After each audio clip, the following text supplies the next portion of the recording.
Buenas, hoy os quiero presentar un pequeño tutorial de una herramienta muy interesante que se llama Mentimeter. Ya la hemos utilizado en clase, habéis visto cómo funciona, digamos, visualmente. Creo que es una herramienta muy interesante para hacer icebreakers al principio, es decir, rupturas de hielo. Puede ser en la primera clase, puede ser en un momento determinado en alguna sesión.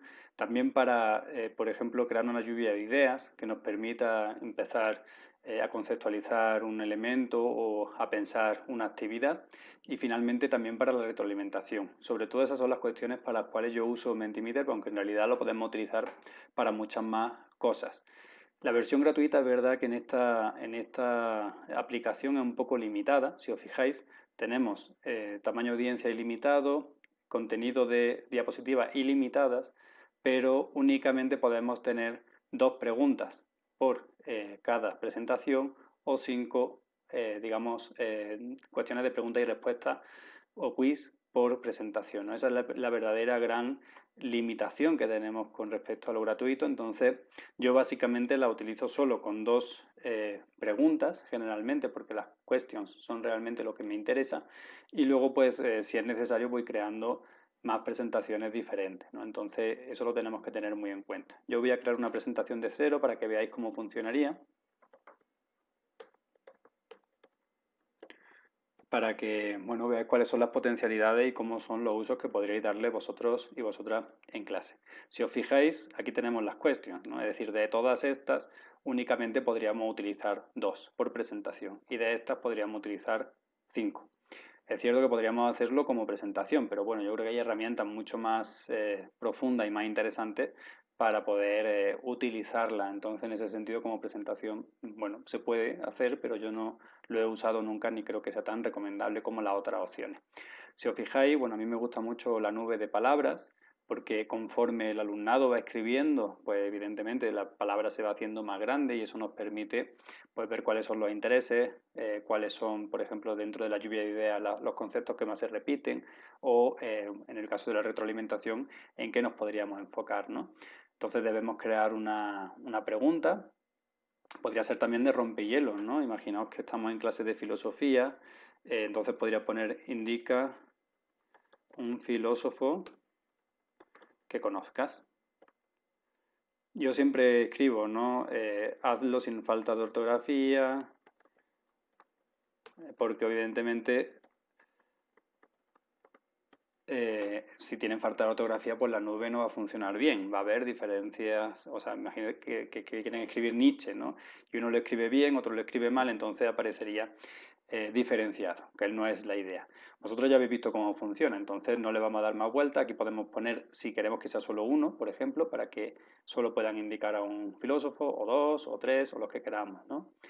Incluso podemos permitirle entrar varias veces. Bueno, yo eso no lo contemplo. Aquí, bueno, tendríamos solo lo de nube de palabras y en customización podríamos ver algunos elementos más. Si os fijáis aquí arriba a la derecha tenemos los temas. Los temas son importantes porque nos implican ya un estilo, ¿de acuerdo? Hay algunos que son de pago, entonces no los podríamos utilizar. Hay otros que son gratuitos. A mí, por ejemplo, me gusta bastante este, que es de hecho el que usé el otro día. Entonces, si os fijáis, pues ya simplemente se ha creado la plantilla, ¿no? Podríamos utilizar cualquier otro, ¿de acuerdo? De los que son gratuitos, por ejemplo, este que también es interesante, bueno, o el que nosotros queramos, ¿de acuerdo? Ya tendríamos aquí una base.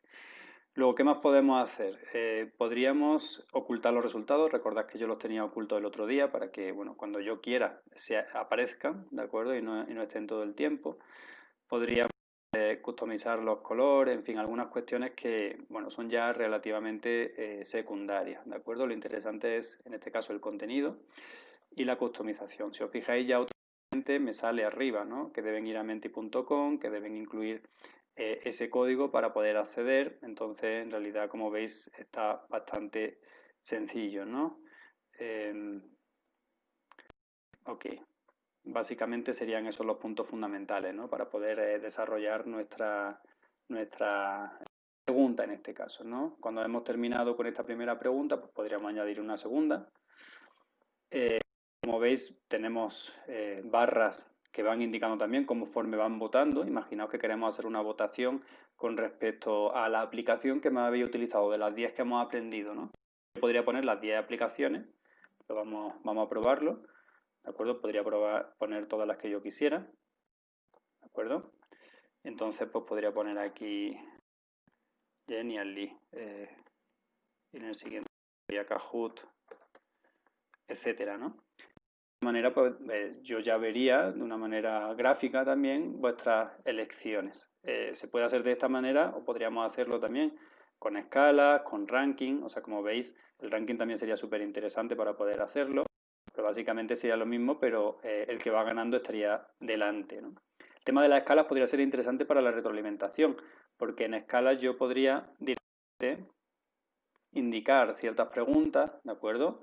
Y pues ver qué puntuación se le da a la cuestión, ¿no? Lo cual es también muy interesante. Como veis, tenemos muchas opciones. Además, a pesar de que esta herramienta pues tiene esa limitación, yo creo que con 2 preguntas tenemos más que suficiente para estas cosas. Luego también hay una cuestión interesante aquí, por ejemplo, imaginaos que yo estoy en una sesión y yo puedo hacer o crear este Mentimeter para que las personas que están presentes en la sala pues me puedan hacer preguntas, ¿no? Sería una manera mucho más divertida de recibir las preguntas que simplemente a través del chat o a través de algún otro medio. Por ejemplo, cuando tenemos mucha audiencia y por tanto los micros abiertos no tienen mucho sentido. Entonces podría ser también una opción. Como veis, bueno, tiene diferentes posibilidades.